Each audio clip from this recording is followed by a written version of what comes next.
interpretive kiosk was made possible by the cooperation of the Friends of Yaquina Bay Lighthouse and the Oregon State Parks and Recreation Department. It talks about safety measures and watching for sneaker waves and jetties and how deep the jetty is and the bay is. Here's the Yaquina Bay Lighthouse stuff. There's the layout of the headquarters. Yeah, interesting. This is the type of lens that it had, the Fresnel lens, developed by Augustin Fresnel in France.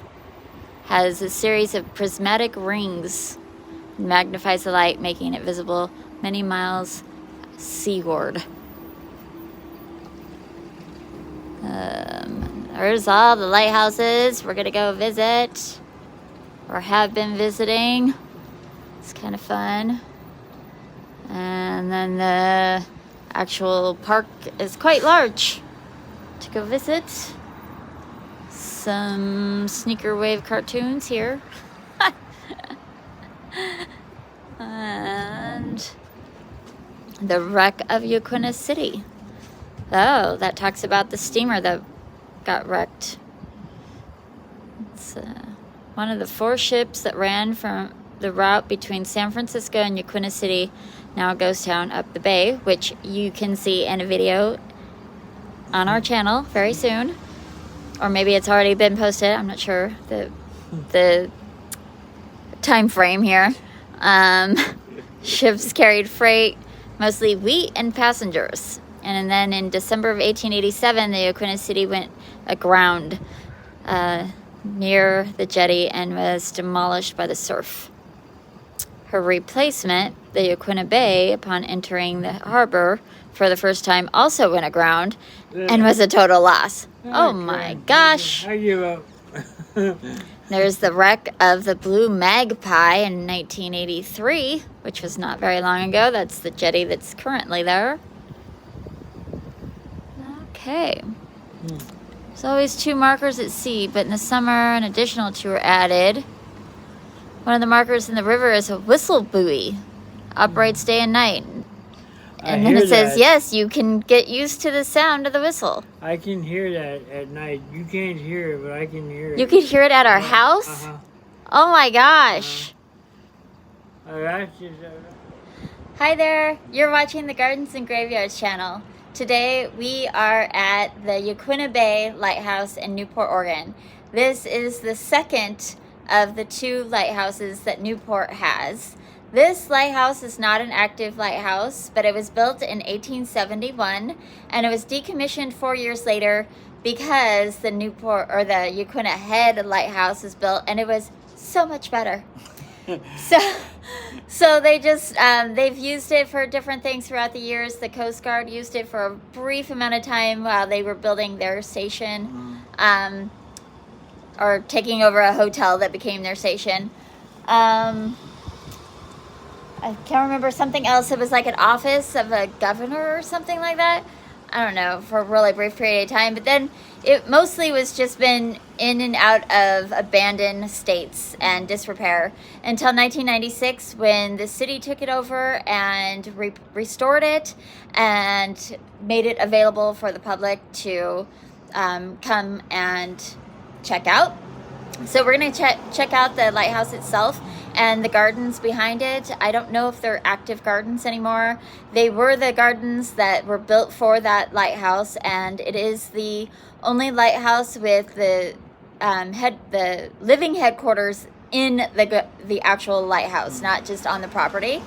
It is also the only remaining wooden lighthouse in Oregon, and it is said to be the oldest building in Newport left standing. I did not know. You know, with the restoration. So I did not know that. Foundation? What part is the oldest part? Because it was rebuilt in 96. I don't know. The old part. But the raised beds back there were taken over by the Master Gardener program for a while, and then I know they had to leave it because there was no more water access during some construction. I don't know if they've taken it over, but we'll find out in just a minute when we hike up there. The only other thing that I'm going to mention about this lighthouse here right now is that this is the only lighthouse that doesn't have a true ghost story attached to it. The lighthouse ghost story of this lighthouse, the Yaquina Bay Lighthouse, has a story about a teenage girl who was hanging out with her friends, and they went into the abandoned lighthouse, and she went upstairs and was never seen again. And then in 96, when they did the repairs, they opened up an old chute and found the bones of a teenage girl. Well, in the 80s... How is it not a ghost story? Huh? How is that not a ghost story? It's not a true ghost story because historians have found that a local author in the 1930s wrote that story as a fictional tale, and then those documents that he wrote, or the newsletter, whatever it was that he wrote, disappeared, and it got woven into local history and lore. And so for many years the local people thought that it was true. Aren't that the bones of that teenager buried in our cemetery? So the story goes that they took the bones of that teenager and they buried her in the middle of the night, and because they couldn't afford to bury her, and put her in a grave at the Eureka Cemetery and pounded a wooden sign, a wooden cross into the ground. Which is still there. The story, a new local author rewrote the story in a little bit more detail using that wooden cross as part of her story, and is specific about which wooden cross. It's the only wooden cross left on the cemetery now, and is still there. Whether or not that girl is actually buried there, I don't know. And whether or not that is her grave and they're using her name for the story, the facts are unclear. I was going to say something else before you interrupt me. Something else about that story. I don't remember. Okay. So anyway, that's later. Yeah. So that's kind of it for our little intro. We're going to head up the hill and check out the lighthouse. I know what I was going to say about the story about finding the girl in the chute.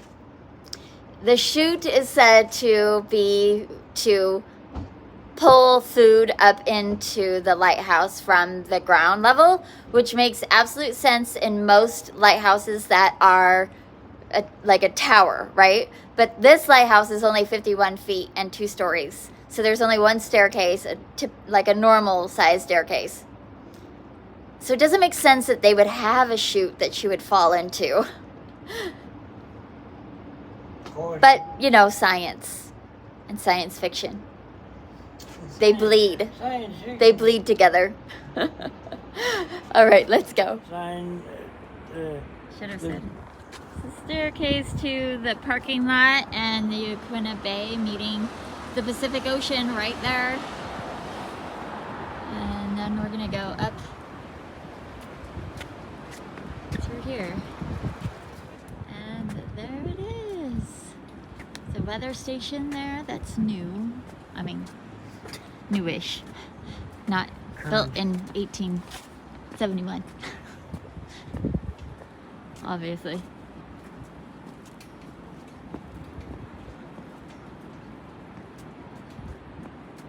Cool. You doing okay? Yeah. What kind of boat is out there? It's huge. It's a dredge. Dredging boat? Yeah. It's one of the most dangerous jetties to navigate right there.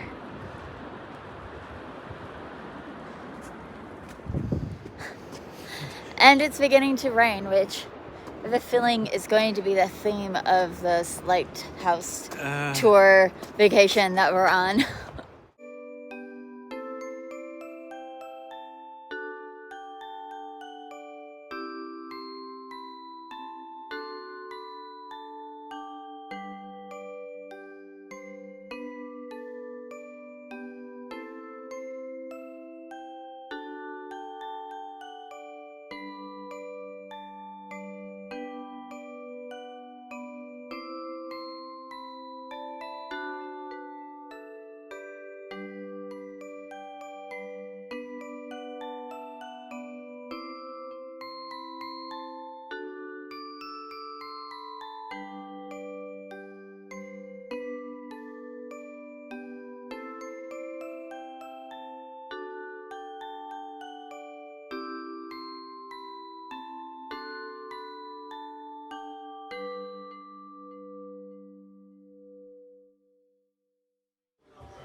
Look at that stove. It's so beautiful. I want a stove that looks like that. Oh, look at the water pump. Cheese maker. With the recipe. Oh, okay. Heat clabbered milk. Ugh. Over the low fire until it curdles. Delicious. Yeah. Okay. Exit to garden and restrooms. Pantry. I like that pantry in our house. Huh? That pantry in our house.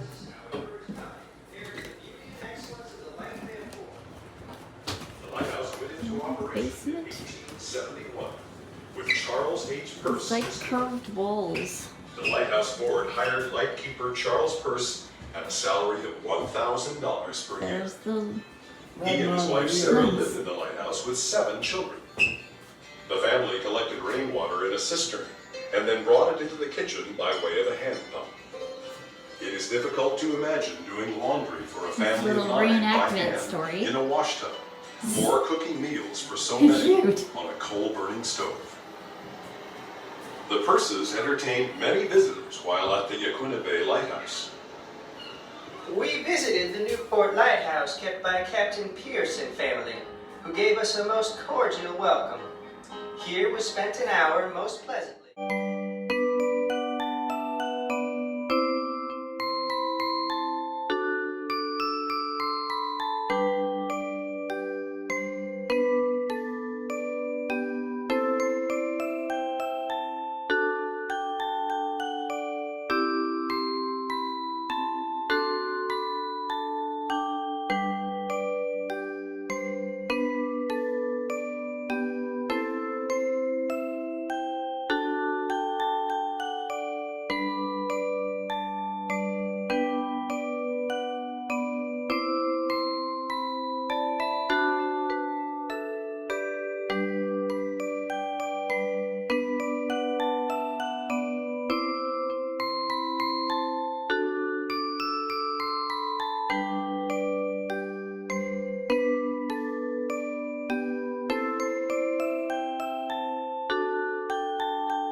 Look at the dress form, sewing table.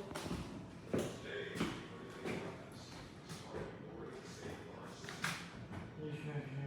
little rocking chair.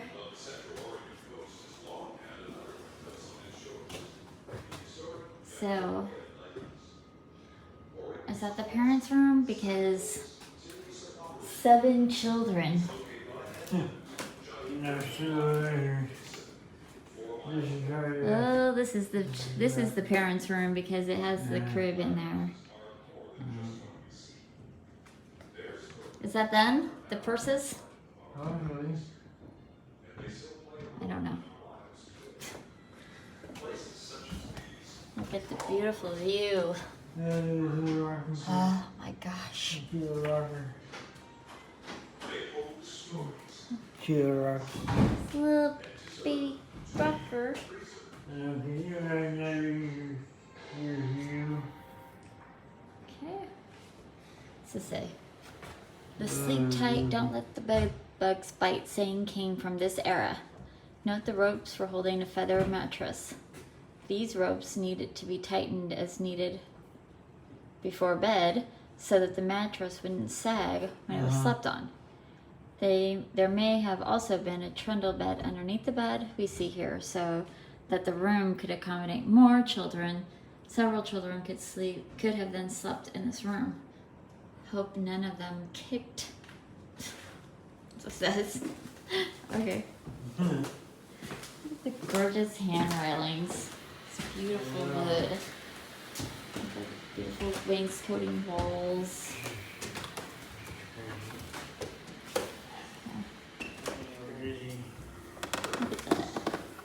beautiful detail.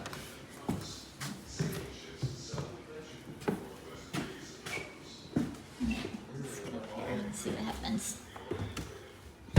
Isn't that odd that there's a window right here? I know. And they built the stairs in front of it. Afterwards. And like all the lines are swoopy. And then you would climb the ladder up into the actual lighthouse.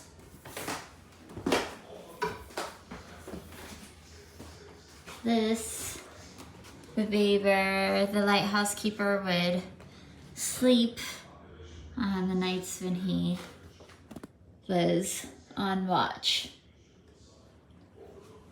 This is the lighthouse shall be lighted, and the lights exhibited for the benefit of mariners punctually at sunset daily. Every evening, half an hour before sunset, the keepers provided with a lighting lamp will ascend to the lantern of the tower and commence lighting the lamp, so that the light may have its full effect by the time twilight ends. Lighthouse lights are to be kept burning brightly, free from smoke, during each entire night from sunset to sunrise. Light keepers are required to keep a careful watch and see that the lights under their care are kept properly trimmed throughout each night, and during thick and stormy weather, those keepers who have no assistants must watch the light during the entire night. Instructions and directions of the lighthouse and light vessel keepers in 1871. Well, of course you could see that the ladder has been blocked off so nobody can go up there, because it would not be safe for the public to just go up there anytime without assistance. This is a very steep staircase. It's giving me a little bit of vertigo. Look at the railing. Look at the shape of the railing. The shape of this railing. Look at the shape of this railing. I know, the banister is gorgeous. How the heck The way do they you do had that? to bend that wood to do this, and you can see it was hand turned because it's just not perfectly uniform. It comes down, it kind of humps, it twists just a little bit right there, and comes down and twists again. Crazy. Really beautiful. Such delicate work. That's so cute. I need one for my greenhouse. Yes, that one right there. It's the perfect size. It is.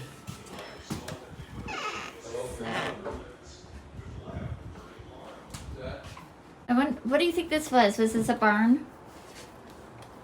For like their horses and stuff? I don't know. Obviously not bathrooms back then. Maybe. Yeah, probably so. I have to guess. Probably a barn, yeah. Yeah.